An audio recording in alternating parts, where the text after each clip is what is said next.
Midnight Archives. Episode 3.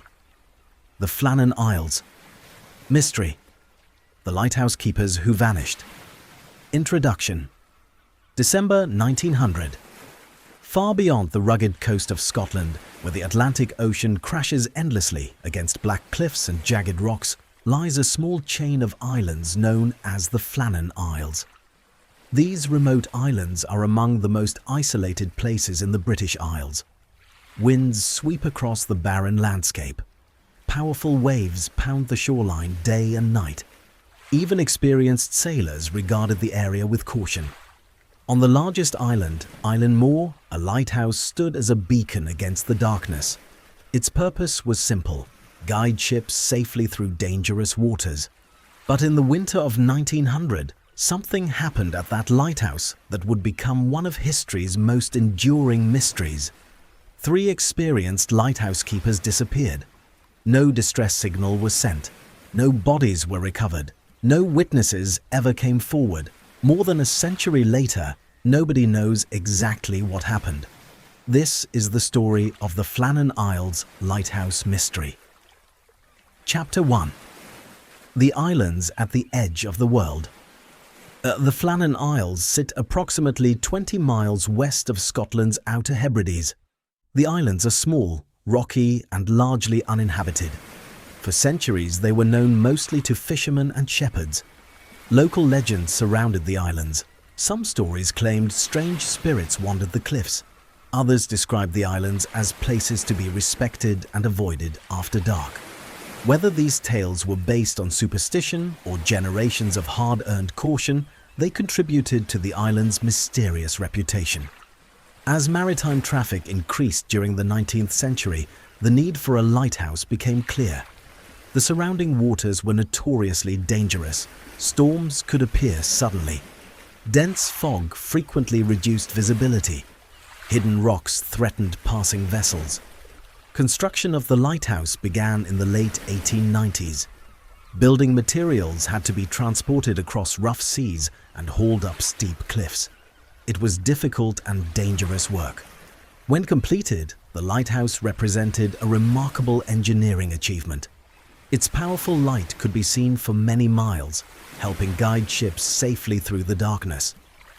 To keep the station operational, 3 lighthouse keepers would live and work on the island for weeks at a time. Life there was far from easy. The men faced isolation, harsh weather, and the constant responsibility of maintaining the light. Their work demanded discipline and reliability. A single mistake could place countless lives at risk. Chapter 2. The 3 Keepers. In December 1900, the lighthouse was staffed by 3 men. James Ducat served as the principal keeper. He was experienced, respected, and known for his professionalism. Thomas Marshall worked alongside him as second assistant keeper. Marshall had years of maritime experience and was considered dependable.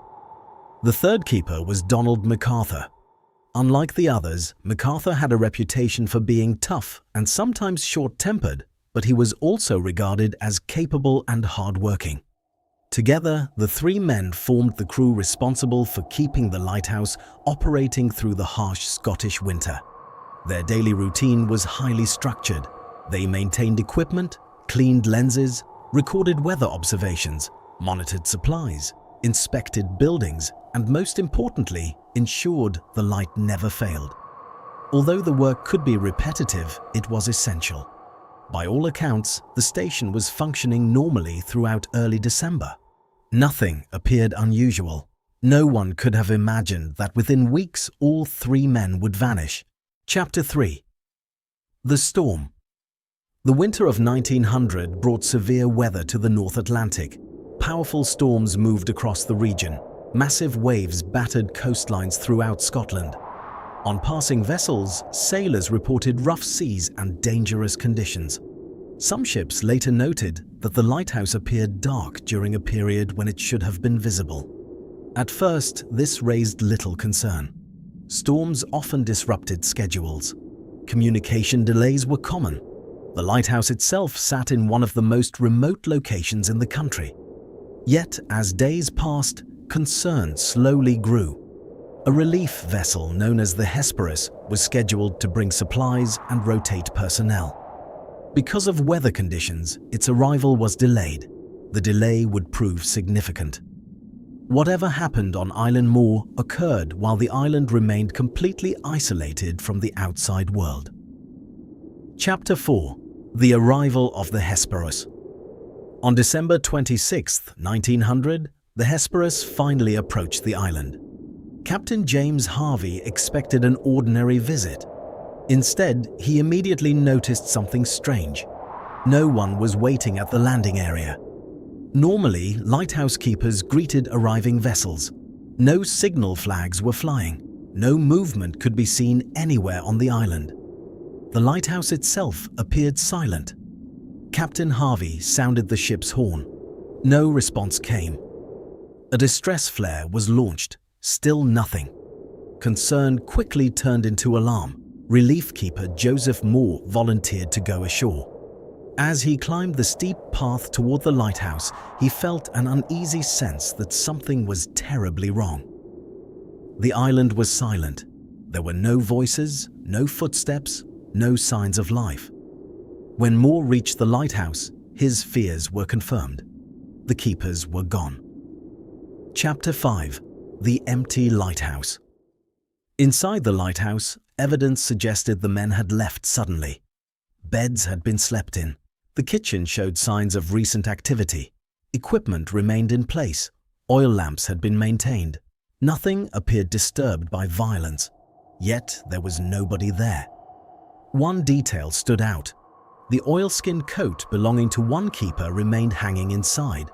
Given the weather conditions, it would have been highly unusual for a keeper to venture outside without protective clothing. This suggested the departure may have been sudden and unexpected. Investigators searched every room, every storage area, every path surrounding the lighthouse. Nothing. The three men had vanished. The mystery deepened with each passing hour. Chapter 6. The Search. Search teams combed the island. Cliffs were inspected, rocky shorelines were examined, buildings were searched repeatedly. No bodies were found, no footprints survived, no evidence of a struggle was discovered. Eventually, attention turned toward the western landing area. There, investigators found signs of extraordinary storm damage. A supply box positioned high above sea level had been smashed. Iron railings had been bent. Heavy equipment had been displaced. Ropes had been torn loose. The damage suggested enormous waves had struck the area with tremendous force. Officials began developing a theory. Perhaps one keeper had gone outside to secure equipment during a storm. A second keeper followed to assist. The third then rushed out after seeing danger. A massive wave may have swept all three men into the sea. It seemed plausible, yet questions remained. Why would all three leave the lighthouse at the same time? Safety procedures generally required one man to remain inside. The theory explained some evidence, but not all of it. Chapter 7. The Logbook Mystery. One of the most fascinating aspects of the case involves the alleged lighthouse log entries. According to later accounts, weather notes recorded unusual events. One entry reportedly described severe winds. Another claimed one keeper had been crying. Yet another stated all three men had been praying together. The final entry supposedly read, "Storm ended, sea calm, God is over all." These entries have been repeated countless times in books, documentaries, and articles. However, many historians believe they may never have existed.